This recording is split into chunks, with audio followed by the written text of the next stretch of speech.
So many years ago, back in the 1980s, I was a young undergraduate at Edinburgh University in Scotland, and I chose to study a subject many people knew very little about or hadn't even heard of, and that subject was artificial intelligence.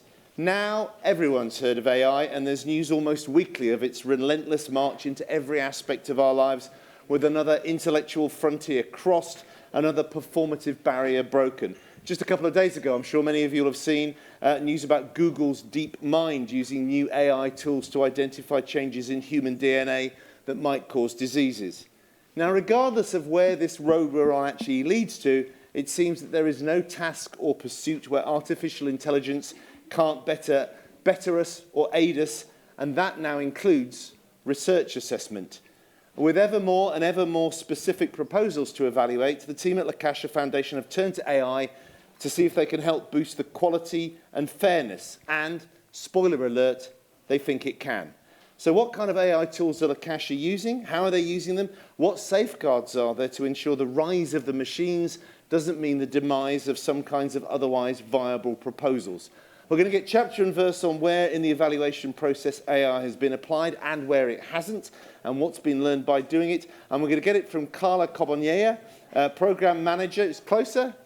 Closer, good. Carbonella, a Program Manager in La Caixa's Research and Innovation Department, after which there should be a little bit of time for you to add your own thoughts or ask whatever you need to ask.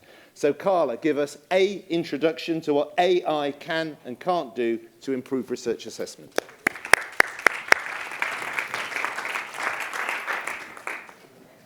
Thank you, Quentin. Catalan surnames with a double L is a challenge. So it's a pleasure to be able to share this experience with you, but even more interesting to know your thoughts about it. So as Nacho was saying before, besides this session, I'm really happy to talk to any of you that are interested in the subject, or any of my colleagues who are in the yellow badge. So you can stop any one of us. So I'm going to go through, as Quentin was saying, different aspects that we applied of artificial intelligence on the selection of projects. So just a few highlights of our call, because you already know it for sure. But we've just opened the 7th edition. I've heard that some of you didn't know. It was on Tuesday, and you can apply to it, so just for you to remember that. But in the first 6 editions, we got almost 4,000 projects submitted. And we've selected 171 over 120 million, as Nacho was saying before. It's a really easy calculation to know there that the success rate is quite low. And even that we've doubled the budget and doubled the success rate, we are really in low numbers right now, around 5%. And you also know that in competitive calls, the core of everything is always evaluation. So besides the main ideas of obviously transparency, based in quality, efficiency, and equity, you know that we've been following for the last years the CoARA principles, first the DORA principles and now the CoARA agreement. And we know that because I know that at the beginning most of you didn't like it. For example, that we don't accept classical CVs. We are more interested and more focused on the whole capacity of the team to take and undergo the project. And that's what some of the ideas that we've been applying on the evaluation. But to do a good evaluation, we try. We find some needs, and we need to find solutions. And AI tools or AI-assisted processes have been a really success in our process. So some needs that we found, as I was telling you before, we have a high number of proposals submitted, a huge thematic dimensionality problem. You submit a lot of different projects that needs a lot of different expertise, and that's a challenge. And also for one of the processes that I'm going to talk about today, we've also seen that some of the projects that are submitted are not mature enough, so are not ready for this kind of competitive call. So for that, we've built 3 different processes that are assisted by AI, artificial intelligence, what we call evaluator scrapping, matching within projects and reviewers, and what we've called content eligibility. And I'm going to go step by step. For the matching process, as I was telling you before, And for example, we can get the example of 2021. We got 644 proposals, and to each proposal, we assigned 3 reviewers. With that number of proposals and having a pool of reviewers over 2,000 reviewers, that means around 2,000 evaluations. Doing that manually is impossible. We know people that they do, and they've got like a team of 45, 50 people working for a month. We are not that many people, and we don't have that time. If not, you might get the results in not a year basis, but a 2-year basis. So that was a huge challenge, how to match reviewers with your projects, taking into consideration the need of the expertise for your projects. So the solution was to find an AI algorithm for that matching process. How is this working? First step, for that, we need a really good characterization of both sides. Projects, that's a self-characterization, that's on you. You decide the keywords that are related to your project. Main keywords, secondary keywords, that's on you. We could do that also by artificial intelligence, but we think that should be on you.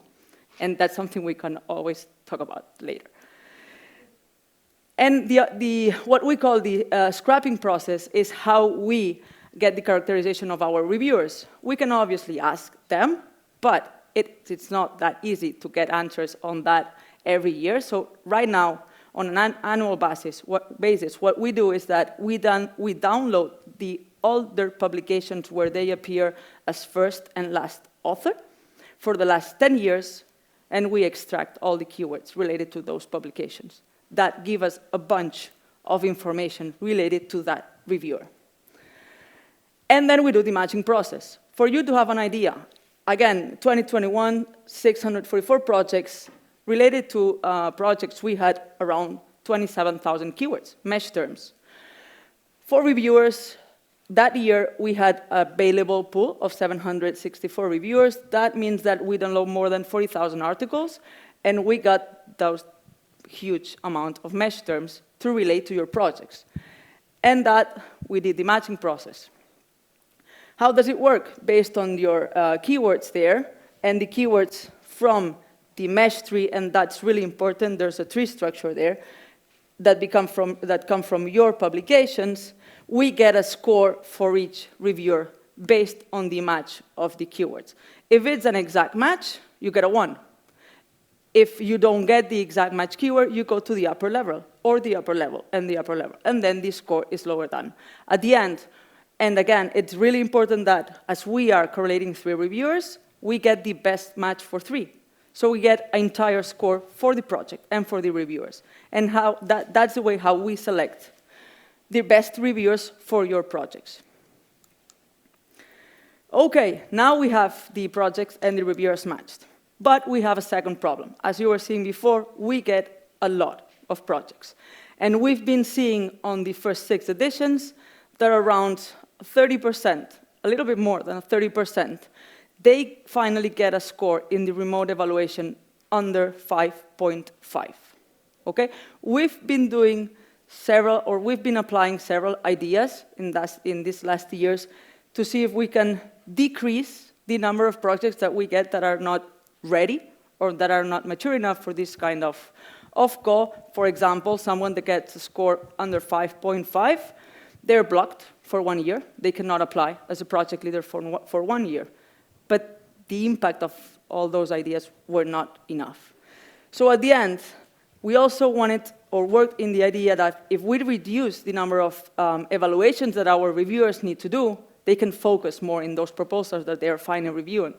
So we wanted to try to find a process that could somehow pre-flag those reviewers that have a low probability to be funded. So that's what we've done. What have we done? So we took it step by step, obviously. So we took almost 2 years to do a deep analysis to see if we could find algorithms that could find correlations within the projects and the ones that finally got selected. Okay? We actually tried this with the research program and the innovation program. And with the innovation program, we couldn't find those correlations. So that is right now on standby. It's not dead. We might go back to it, but we need to find another way. But results with the research projects were amazing. We are actually working with 3 algorithms, not only 1. I might talk all the time about 1 algorithm, but at the end, there's always 3 of them. So we've been training, validating, and testing those algorithms for a couple of years over more than 3,000 proposals, with the data of more than 3,000 proposals. On 2022, results were so promising that we decided to go for a pilot. That meant that in parallel with the real evaluation, with not affecting anything on the real process, we did a pilot. So that meant that all the proposals for 2022 went through the AI algorithms and got, or not, flagged by the AI algorithms. Those proposals that got flagged went to a human intervention, were sent to 2 humans, so they could confirm or not the rejection of the AI algorithm. And results were amazing. So we finally went for real. And that's what we did on 2023. And I'm going to show you, how it went. 2023, we got 493 proposals.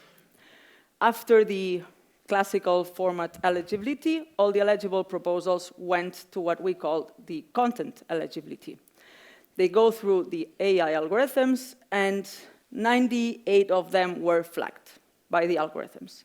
As I was telling you before, we have 3 algorithms. We only, for the moment, consider a proposal that has been flagged for the 3 of them. So we are taking, I would say, the safe path for now. So 98 of them were flagged by the 3 algorithms. They were all 100% sent to 2 humans that they confirmed or not the rejection of the AI algorithm. So at that point, 63 were finally rejected and 35 were rescued. So finally, 430 were eligible and they went or undergo the normal evaluation process. Finally they were pre-selected and they were finally selected. And I have to tell you that all the 98 proposals that were flagged, only 1, on I would say in the second round, got to panels. That meant that he or she, I don't remember, was not selected, but someone declined going to panels and they finally got to panels, but no one was selected. So nobody that was flagged by the algorithm and later on saved was ever selected on this last call. And again, every year we are retraining our algorithms with more data, with the data that we just got from the previous year, and retraining, revalidating, and retesting, so relearning again all the process. About this process that could be conflict to some of you, we've been trying to make it transparent all the way. So this is published in the rules of participation. It's been there for the last 2 years.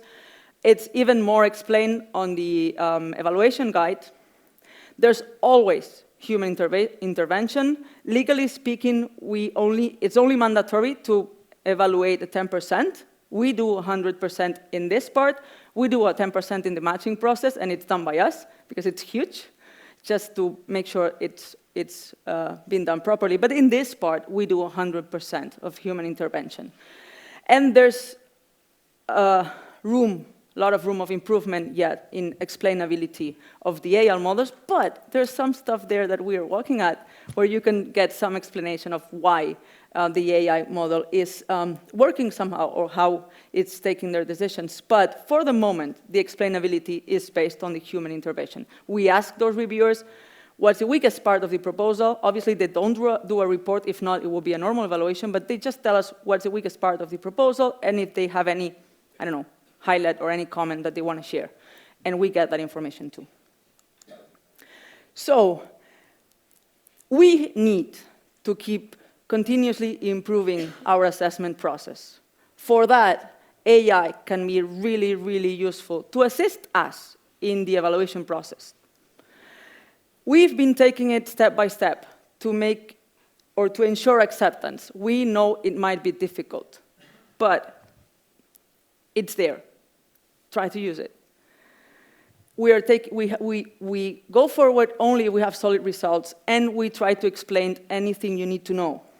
There's a lot of room of improvement, and that's why being able to share it with you is really important. Any final decision, as I was telling you, is under human validation. With solid results, can we lower that human intervention? We have our opinion. What's yours? And these algorithms that we've been using are right now trained to detect low probability of being selected. But you can understand we've been playing around a bit. I can tell you that results to detect proposals, good proposals, or the best proposals, or the proposals with higher probability of being selected, they're even better. Are we ready for this? Any other possible uses you might think of that we could apply in our calls? Thank you. Let's go for it. Carla, thank you, and also thank you for being under time. No, it's remarkable as well. Now, are you happy to stand, or do you want to? Yeah. Good, fine, okay. So I've got some questions. I like to move. I'm hoping you guys have got some questions as well. Where do I start? I think when you first started this, I imagine you must have anticipated there would be some people who didn't take kindly to being rejected, or didn't take kindly to the whole idea. What level of that has there been, and has it surprised you? Yes, I would say yes. On the matching process, I would say there's not much worrying about it. I think that it's easy to understand that it's more fair if we can go more deeply on the information related to reviewers and projects. So we haven't had much problem with that when we had a chance to talk with people about it. But on the pre-screening process, that's different. And we were expecting a lot of complaints when we did it this year, and we didn't have that much. I mean, mainly, I would say that you normally don't read the rules of participation or the guides. So the first thing that they said is, what are you talking about? So we had to explain it again. And when we did, they were more interested of how it worked than not even complaining of what had happened. I guess that we are all used to get a no in this kind of calls. So they were more surprised that a no was from a machine, and then we had to tell them again, it's not from a machine. A machine just said, watch out with those projects, and a human said, okay, they're not ready. And that is a very important aspect yes, of this. that's really important. Because the final decision is based on a human being. Yeah, we cannot stress this enough. And clearly this has been going on for a little while. What's made you and La Caixa think now is the time to share about this? Because you could have done it back when it was the pilot, and you could have done it when you were first thinking about it. Well, we wouldn't share it before knowing that we had solid results. As I was telling you before, we tried that with the innovation program, and it didn't work. And we started to think to try this on the research program after a deep analysis. We even did analysis to make sure that our data had not really important biases, gender, for example. We did those analyses and a few more before thinking about trying this. So I would say that we normally don't explain things until they're really, really solid, and we finally went for real last year after, I would say, 3 long years of testing, validating, trying, and playing around a bit. And we've been obviously sharing it with some other people. I mean, we had an external consultant that did, I would say, an external evaluation of the whole process, and they were really, really skeptical at the beginning about, what are you talking about? And then they were quite confident of mainly the step-by-step process that we had been doing. So even the people you brought in, they thought might go, this is never going to work. Yes. But you got them round. Yes. Okay. For the moment. Now maybe they won't. You've used the phrase playing around, and you also mentioned that when you talk about the algorithm, there are actually 3 algorithms. Now, without getting into too much technical stuff, can you actually explain for us what those 3 different algorithms are? And I'm also intrigued by the playing around. What are the major tweaks that you've made, though you've gone, oh, we've got that bit wrong? Okay,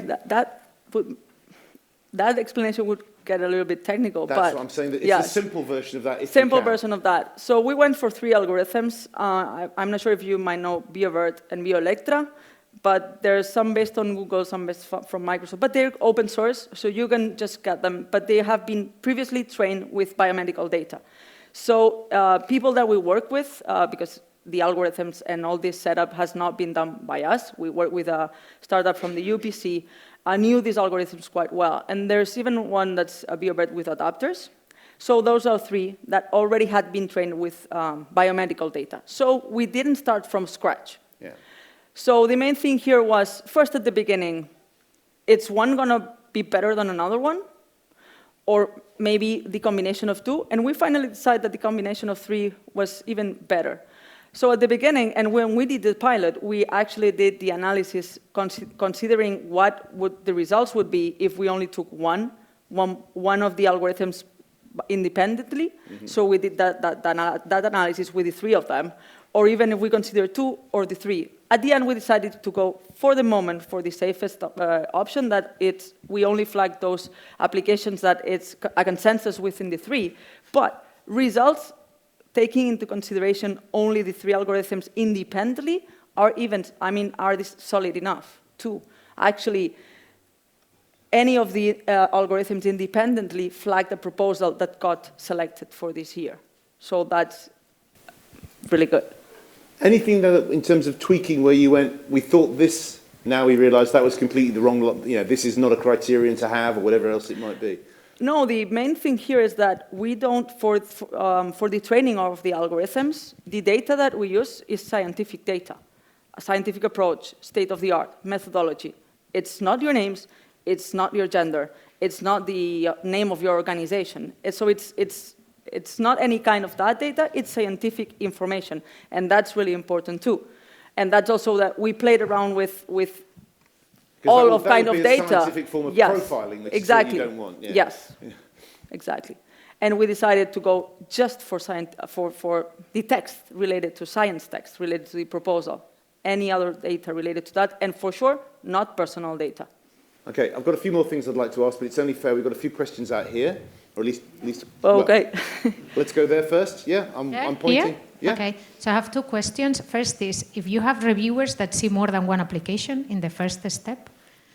You mean on the remote evaluation, or on the remote evaluation? Yes, they see within 5 and 15, and at the end, when we are really on a need, some of them review a few more.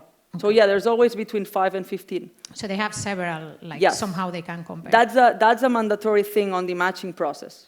Okay. Yes. And in the interview phase, do you ask the interview panel to read all applications and score them?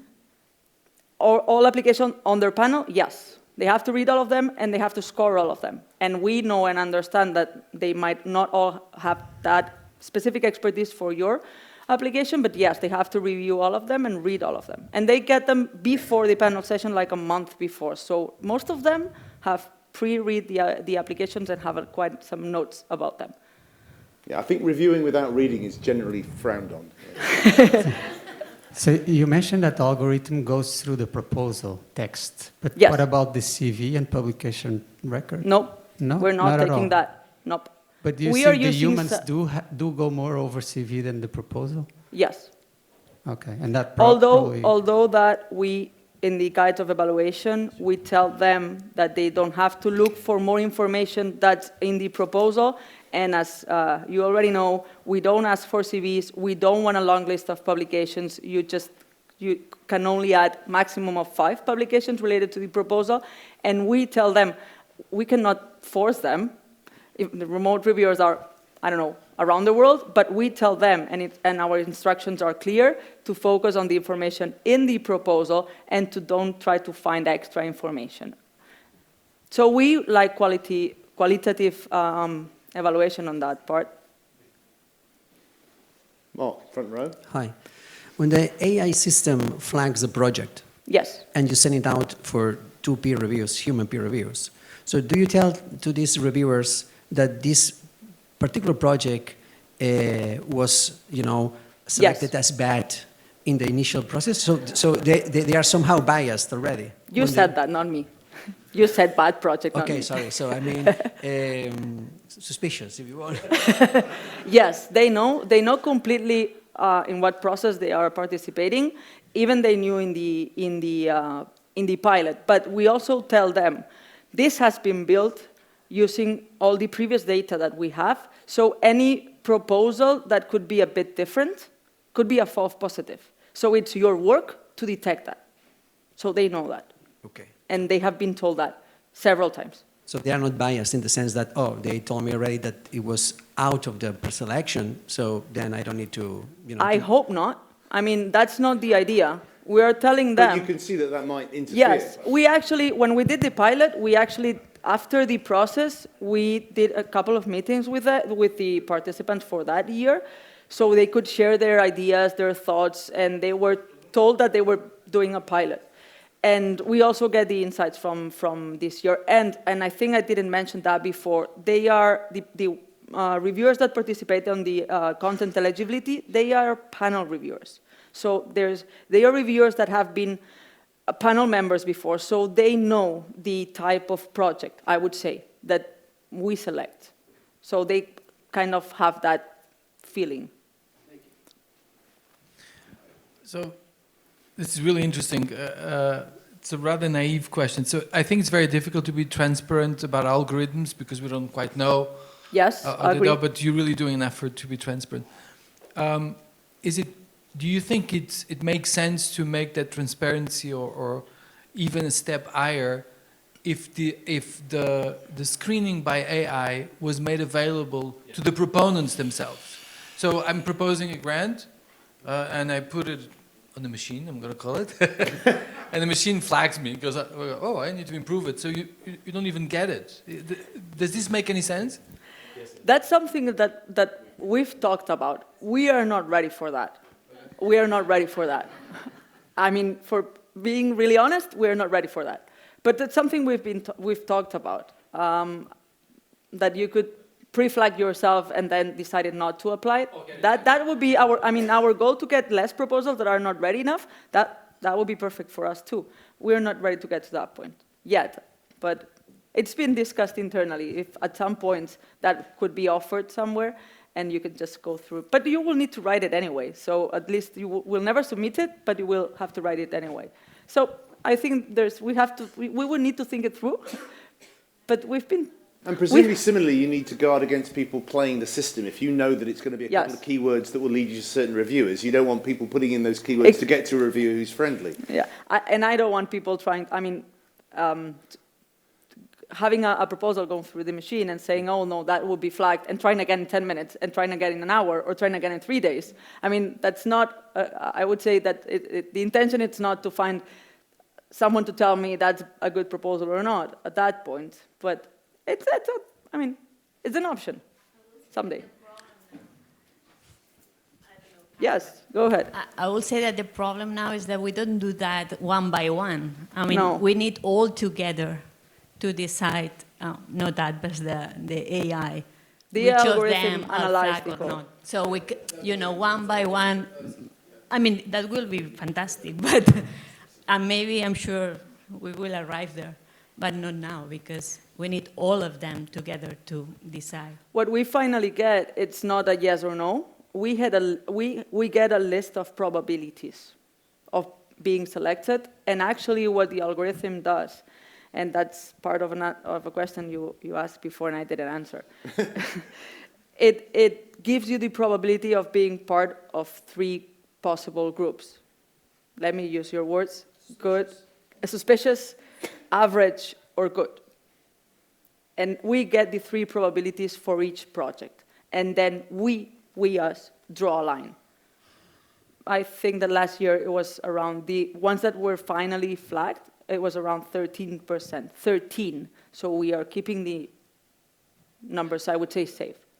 So for the moment, we need the entire picture for that, because we get the whole bunch of probabilities. Hello. Yep. Okay. Yeah, thanks. I congratulate La Caixa for working with AI. I mean, I'm just working also with AI groups.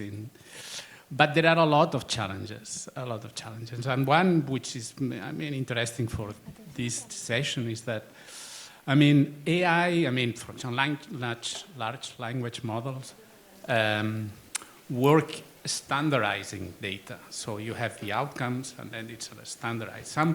I heard this expression that I love it, is that we are going with these new AIs, we are an algorithm march to the middle. So we are standardizing a lot of the data, and the outcomes are like that.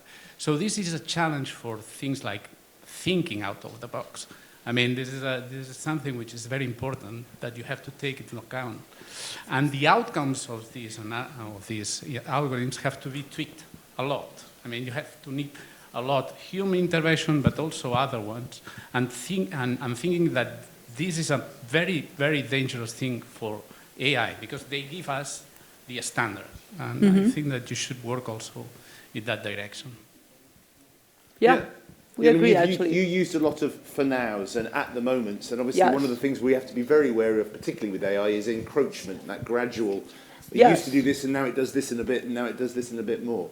Yes, for sure. And that's why we keep 100% in human intervention in this part, because what you were saying, projects that, as you were just talking about in the previous session, that are out of the box, until they are selected and they are part of our, I would say, the pool of the machine learning for the algorithm, and the algorithm standardized also that type of project, there's a process in between. And for that, we need the human intervention to say, hey, that's a really good project, and it might be a false positive because it's different. And that's what we really tell them, that's their job at that point. I mean, and just to be a little bit conflictive on that, we don't have that on the table, but we know that some foundations might be really thinking about these processes to, instead of the remote evaluations. I would say never remove the panels, but is that an option in the future? If we understand how that works and we get that into consideration, it's not on our table, because Nacho is looking at me with his bad look. It's not on our table. It's not even being thinking of. We are applying that on the eligibility process, and we then undergo the evaluation process, and we have always human intervention. But you know what's been happening these years with artificial intelligence? It's been going that way. You never know.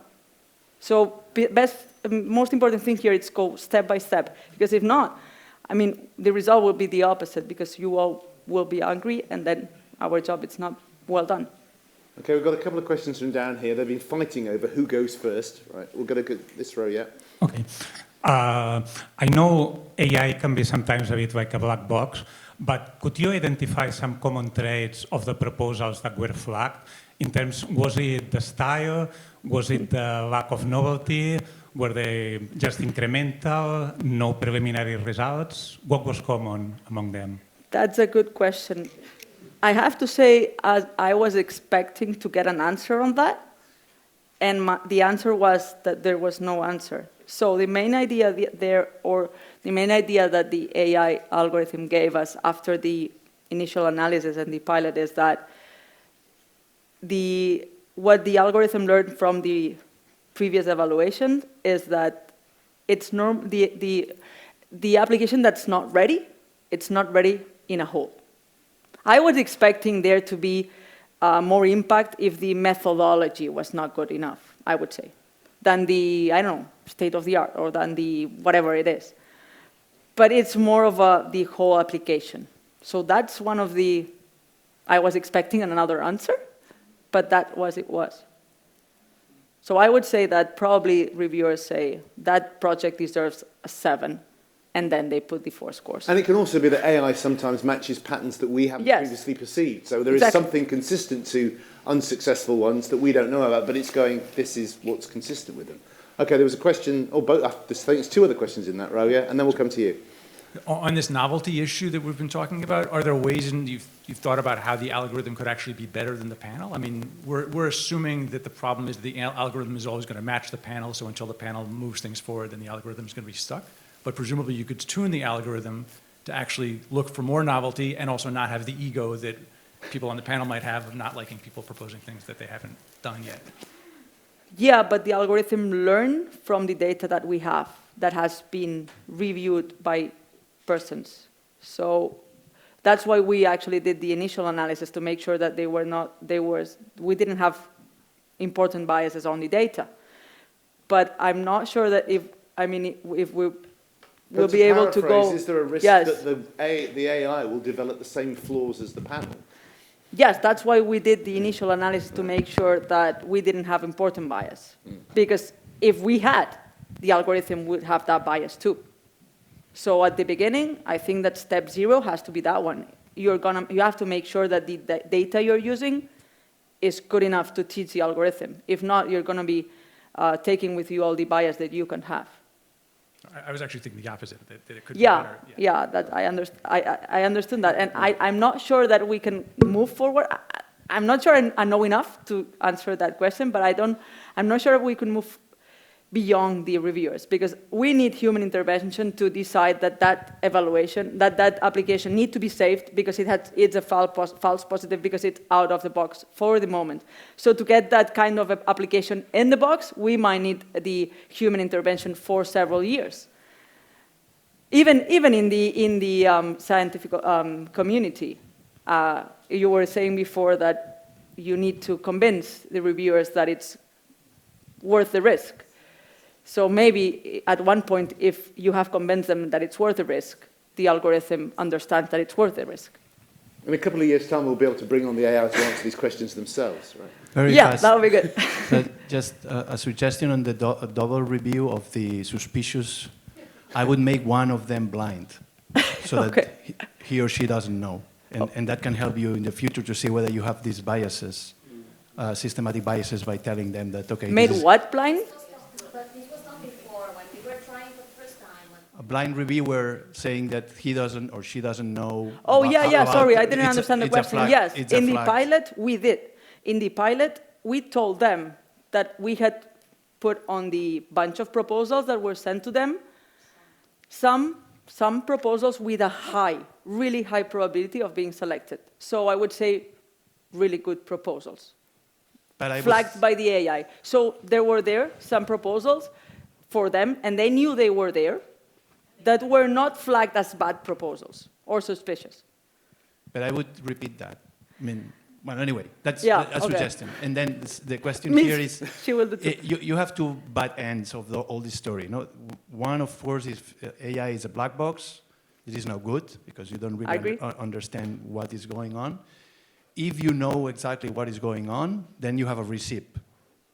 And it's also not good, because once you learn the receipt, if you are so transparent that, as he was suggesting, you explain us the receipt, everybody will go and do the receipt, and that doesn't need to be good science. I agree with you. Is there something in between? I don't know, no? You are in the process. But it would be very nice, at least, that if you learn something out of this, that you could, for example, send a set of questions to the researchers that are applying to the program, so that you can anticipate them whether they are in shape or not to go to the call. So that you learn enough about the selection process in the AI, such that you can ask a set of questions, and for the people, do a check whether they are ready or not for this proposal. I'm not sure if we will be able to get to that point, but... As a suggestion. Yes, we'll think about it. If you learn something really interesting about it, don't tell directly, but just with a set of survey, with a specific survey, you could more or less let people know. Okay, we're running out of time, so short questions, short answers, because I want to get in a few. This gentleman's been waiting for a while. Okay, so hi here. I had a question about the first set, the external reviewer selection, because in most of the panels, one of the duties is selecting the external reviewers, and there is a strong curation, and actually in the Spanish system, there are a score, and that goes into a database that is accessible.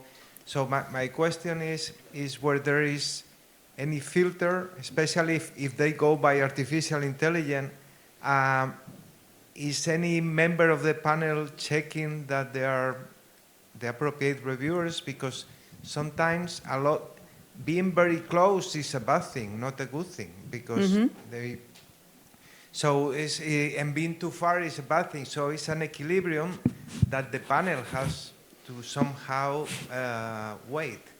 And especially if it goes as random as using artificial intelligence and so on. And the second one is where there is an evaluation system for the evaluators. So you get a score on them and so on. Okay, starting with the first one. And briefly. Okay. Answer to the first question is not really. So we made a selection for the remote evaluation that's been done with the AI algorithm. We have standard, I would say, standard lines for the reviewers, so they cannot be based in Spain or Portugal to avoid conflict of interest or being too close in that sense. They have to have at least 10 years of experience after the PhD, because we are not, I mean, you are not allowed to present a project under 7 years, so reviewers at least have some more experience on the field. But besides that, it's based on the keywords. So I really believe that some of you are choosing their keywords with a strategy behind and are using more generic keywords. That's a little bit on you. If you use more generic keywords, the algorithm is going to give you more generic reviewers. That's a risk. I have to tell you, that's a risk. That's not what we advise. That's a risk. But I'm sure there are some of you is doing that. When the agency we choose the reviewers, we avoid people that are too close in the field, not because they may be friends or enemies, but because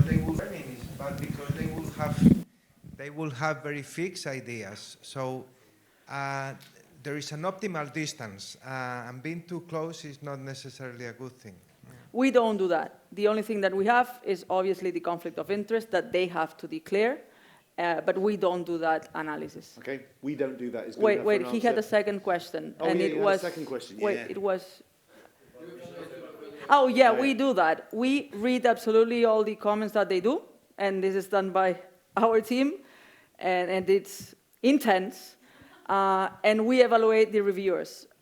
Normally, it's a qualitative evaluation, reading the reports, but we've also done lately, I would say, a quantitative evaluation to find if there's any kind of bias within their scores and detect outliers and just remove them from the pool. So yeah, sometimes the only way to detect an outlier is using it once, and then they are out. Okay, so first question supplement, we don't do that. Second question, we do that. That's good. Okay.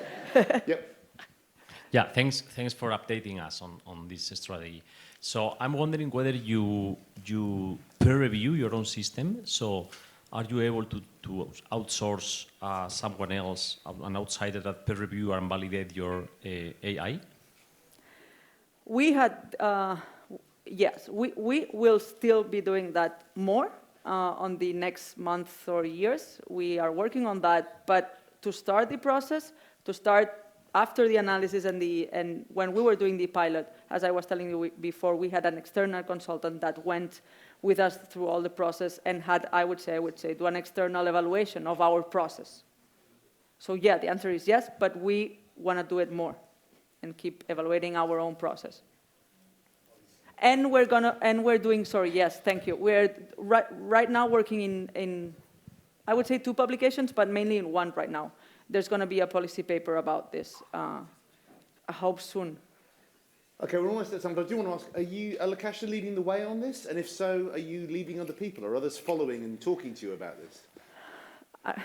When we present these results in Poland on Philea research, they said somebody has to start, but everyone is really, really interested on this.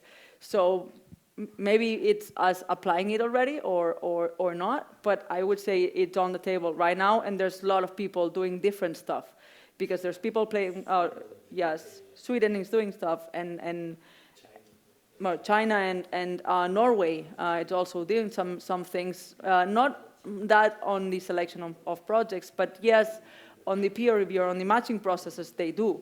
And they have been using this for detecting conflict of interest. Right. And to sum up, you're not doing this to save time or money, you're doing it to be fairer and more thorough. Yes. It's always good to save money, because then we can give more projects, but yes, the answer is yes. Try to be more fair. Please can we thank Carla Carbonell.